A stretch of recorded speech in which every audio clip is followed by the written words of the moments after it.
वो लोग वही हैं, बस समय के अनुसार वो मुखौटा पहनने का काम करते हैं। 2024 में लोकसभा का चुनाव था, लोगों को लग रहा था कि 50 के नीचे सिमटने वाली जदयू जो है 1-2 सीटों पर आ जाएगी। हम लोगों को तो अपने नेता के काम पे और नेता के विकास पे भरोसा रहता है। अब विपक्ष का लोग अनर्गल प्रलाप करते रहता है, तो उनके पास मुद्दा नहीं है, तो जिसके पास जो नहीं है वही वो बोलेगा। नीतीश कुमार जी द्वारा किए गए कार्यों का लाभ हर परिवार का लोग ले रहा है। वक्फ बोर्ड के सवाल पर पार्टी लोकसभा और राज्यसभा में खड़ी हो गई समर्थन में, तो अब नीतीश कुमार पर कई गंभीर आरोप लगे। इस बिहार के आम अल्पसंख्यक भाई बहन या आम मुस्लिम परिवार ने आपको या किसी को आके बोला है स्वागत योग्य कदम है। बिहार के अल्पसंख्यक भाई बहन हमारे जानते हैं, जो गरीब हैं, जो मजलूम हैं, जो मजदूर हैं, जिनके हक और हकूक को चंद मुट्ठी भर लोग काब्जा करके काबिज करके अपने आप का झोली भर रहे थे। हमारे पास तो बस विकास ही विकास का मुद्दा है और बिहार की जनता को यही भाती है। कब्रिस्तानों को की घेराबंदी हो गई, तलीमी मरकजों के लिए काम हुआ, अल्पसंख्यकों के लिए काम हुआ। नीतीश राज में बिहार में नाम मात्र दंगे हुए। जो जिसका अधिकार था, जिसको मिलना चाहिए था, उस अधिकार से हमारे अल्पसंख्यक भाई बहन महरूम थे। बिहार में आपको लगता है नीतीश जी ने मुसलमानों के लिए बहुत कुछ किया? आदरणीय लालू प्रसाद यादव जी के राज में क्या हमारे अल्पसंख्यक भाइयों को न्याय मिला था? आज का जो विपक्ष है या केंद्र का जो विपक्ष है या विपक्ष जो भी है, वो लोग अल्पसंख्यक भाई बहनों का इस्तेमाल करने के लिए इस्तेमाल किए। मैं दावे के साथ कहता हूं, एक काम दिखा दीजिए, मैं अपनी बातों को वापस लेने का काम करूंगा। जब नीतीश कुमार जी के विकास कार्यों को हमारे अल्पसंख्यक भाई बहनों ने देखा तो वो चौंक गए कि भाई अभी तक हम कहां थे। जय हिंद, नमस्कार। मेरा नाम अनूप नारायण सिंह है और आप सच टॉक्स को देखना प्रारंभ कर चुके हैं।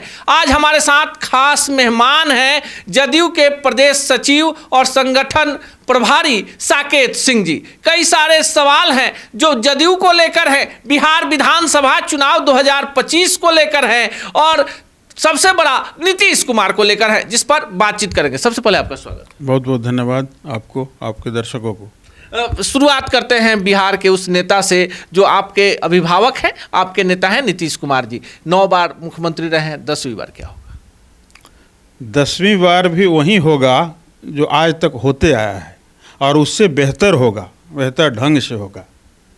पुनः 2025 में आदरणीय हम लोगों के सर्वमान्य नेता मुख्यमंत्री बिहार श्री नीतीश कुमार जी मुख्यमंत्री बनेंगे और बिहार की प्रगति को निरंतर जारी रखने का काम करेंगे। साकेत सिंह जी, 2024 में लोकसभा का चुनाव था, लोगों को लग रहा था कि 50 के नीचे सिमटने वाली जदयू जो है 1-2 सीटों पर आ जाएगी, लेकिन आपने ताल ठोक कर कहा था कि हम सबसे बढ़िया प्रदर्शन करेंगे और जो प्रदर्शन हुआ सच में क्या आप लोगों ने सोचा था क्या इतना बड़ा कमाल होगा? नहीं, हम लोगों को तो अपने नेता के काम पे और नेता के विकास पे भरोसा रहता है। अब विपक्ष का लोग अनर्गल प्रलाप करते रहता है, तो उनके पास मुद्दा नहीं है, तो जिसके पास जो नहीं है वही वो बोलेगा। हमारे पास तो बोलने के लिए ऐसे सैकड़ों योजनाएं हैं जो धरातल पर हमारे सर्वमान्य नेता ने उतारने का काम किया है।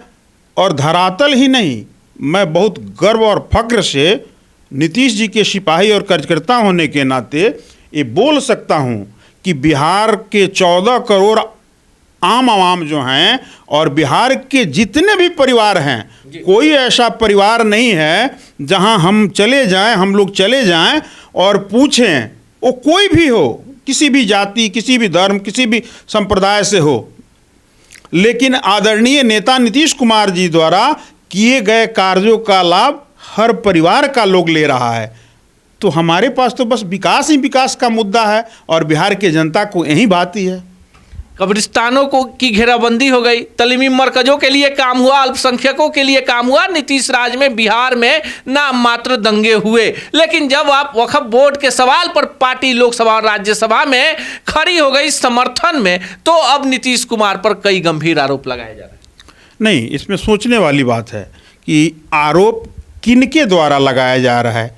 क्या इस बिहार के आम अल्पसंख्यक भाई बहन या आम मुस्लिम परिवार ने आपको या किसी को आके बोला है कि हमें इस फैसले से ऐतराज़ है, हम आदरणीय नीतीश कुमार जी के इस फैसले का विरोध करते हैं? किसी ने कहा है? अभी तक कल से लेके आज तक 3 दिन से प्रकरण चल रहा है, लोकसभा राज्यसभा, आज तीसरा दिन है, किसी ने नहीं कहा है। इसलिए नहीं कहा है और ये समझने की बात है कि ये स्वागत योग्य कदम है। बिहार के अल्पसंख्यक भाई बहन हमारे जानते हैं, जो गरीब हैं, जो मजलूम हैं, जो मजदूर हैं, जिनके हक और हकूक़ को चंद मुट्ठी भर लोग काब्जा करके, काबिज करके अपने आप का झोली भर रहे थे, और वाकई में जो जिसका अधिकार था, जिसको मिलना चाहिए था,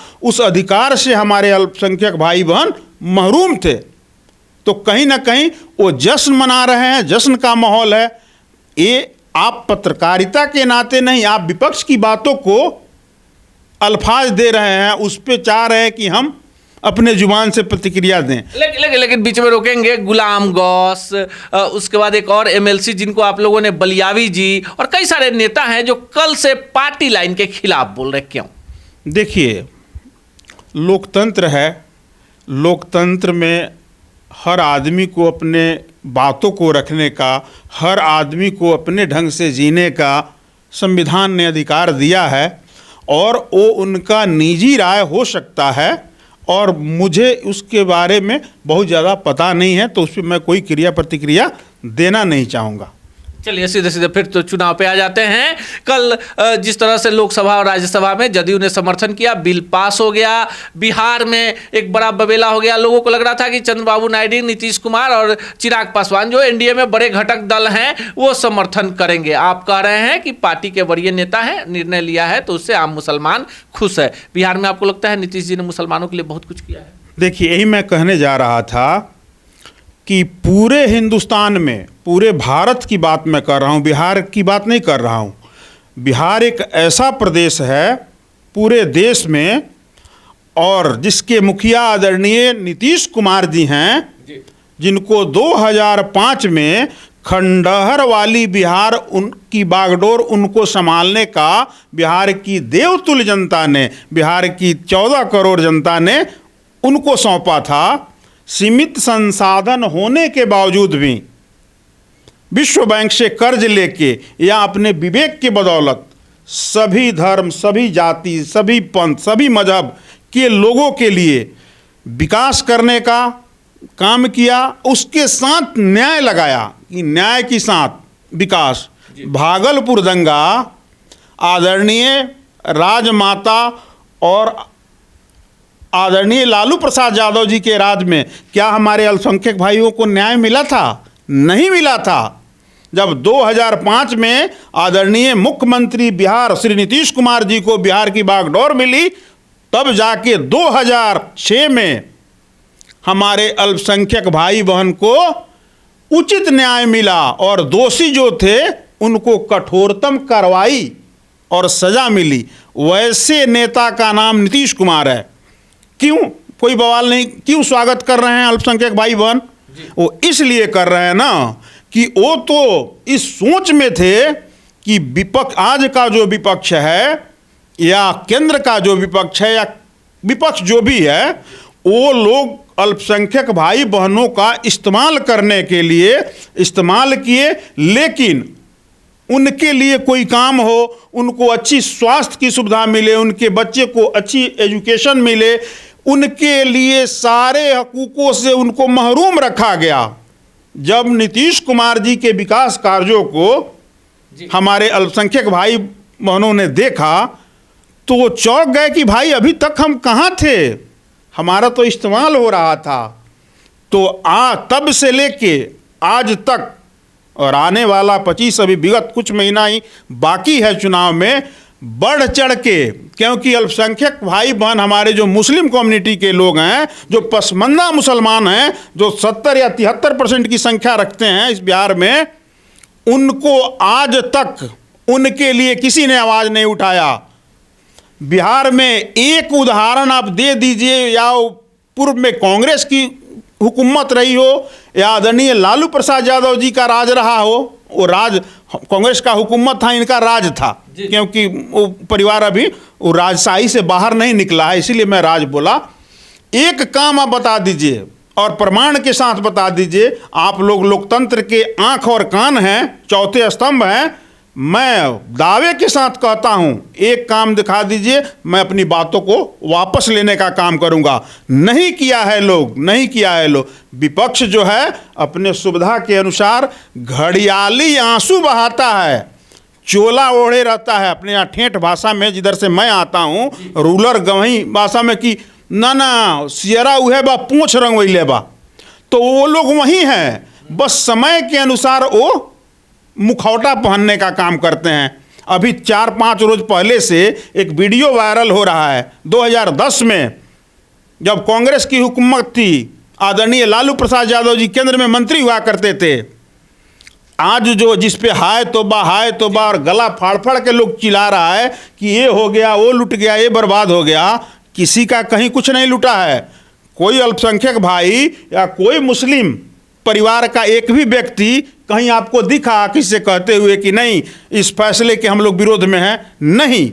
वही चंद लोग हैं जो इस वक्त नाम के संस्था पे अपना कब्जा करके और इन जैसे राजनेताओं का जो विपक्ष में इनका संरक्षण प्राप्त करके आम मुसलमानों का हक मार रहे थे, अपने आप को हजारपति बना रहे थे, करोड़पति नहीं, हजारपति। तो आदरणीय नेता और देश के यशस्वी प्रधानमंत्री जी ने इस कानून में संशोधन करके कहीं ना कहीं हमारे अल्पसंख्यक भाई बहनों के साथ, विशेषकर महिलाओं के साथ बहुत बड़ा न्याय करने का काम किया है, जो आज तक 75 साल में वो केंद्र हो या बिहार हो नहीं किया था।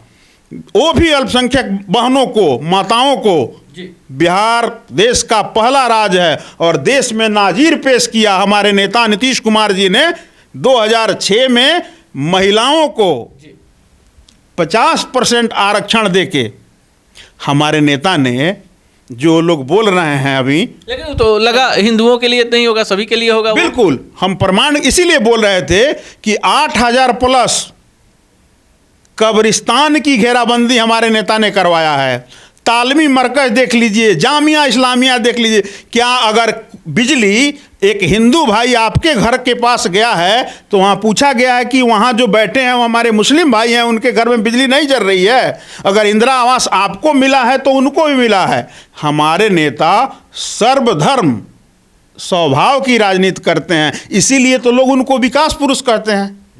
चलिए, विकास पुरुष करते हैं। साकेत जी अभी पूरी तैयारी के साथ आए, आज आपका पूरा जो ऐसे भी आप अपडेट रहते हैं, लेकिन आज आंकड़े आपके एकदम खड़े खड़े हैं। चलते चलते आखिरी सवाल, नीतीश कुमार के चेहरे को लेकर कई सारे सवाल, लेकिन बीजेपी ने मुहर लगा दी कि सीएम जो होंगे नीतीश कुमार ही होंगे। तो नीतीश कुमार के चेहरे पर 10वीं बार किसी भी प्रदेश की कमान संभालना बड़ी बात होती है। आपको लगता नहीं नीतीश कुमार का कोई विकल्प एनडीए के पास अभी फिलहाल मौजूद है? देखिए, हमको क्यों लगेगा, बिहार की जनता ही चाहती है कि जब उन्होंने कहा कि पूरा बिहार मेरा परिवार, तो बिहार की 14 करोड़ देवतुल्य जनता ने उनको अपने परिवार का सदस्य माना है। और बिहार की जनता जब उनको अपने हृदय में स्थान दे के रखी है, तो विपक्ष या किसी के कुछ कहने से फर्क पड़ने वाला है जी? नहीं पड़ने वाला है। अगर हम एक चीज़ और कहना चाहेंगे कि अगर विकास के रास्ते में आप विपक्ष के लोग बिहार में कुछ इधर उधर प्रोपगंडा फैलाना चाहते हैं जो उनके डिक्शनरी में नहीं है, विकास का को उनको नहीं पता है, विपक्ष या नेता प्रतिपक्ष या कहीं का भी विपक्ष हो, बिहार सहित देश का, उनको ककहारा नहीं पता है। ककहारा हम लोग पहले भोजपुरी में पढ़ते थे गांव के गंवई स्कूल में, जब आदरणीय नेता ने चरवाहा विद्यालय को बंद करके और वहां पे जो है प्राथमिक विद्यालय बनाने का काम किया, तब ककहारा से शुरुआत हुआ। उसके पहले तो चरवाहे विद्यालय था, तो वो भी ककहारा का दर्शन नहीं होता। तो उन साथियों के लिए, विपक्ष के लोगों के लिए मैं यही कहना चाहूँगा कि तेरी तमन्ना है पर हम खार, खार मतलब कांटे को कहा जाता है, खार न बोने देंगे। तेरी तमन्ना है पर हम खार न बोने देंगे। तुझे हम ऐ विपक्ष के लोगों, तुझे हम राह की दीवार न होने देंगे। तू सबको रौद के कर आगे बढ़, हम ऐसा इंतजाम न होने देंगे। चलिए, शेरो है, शायरू है, नीतीश कुमार का विकल्प नहीं है। जहां चरवाहा विद्यालय से बिहार की शुरुआत होती थी, नीतीश कुमार ने ककहरा विद्यालय से शुरुआत कर दी। आंकड़े हैं और आंकड़ों में पूरी तैयारी के साथ प्रदेश सचिव, संगठन प्रभारी साकेत सिंह हैं। पूरे साक्षात्कार को आपने देखा, आपको क्या लगता है कमेंट बॉक्स में जरूर बताएं।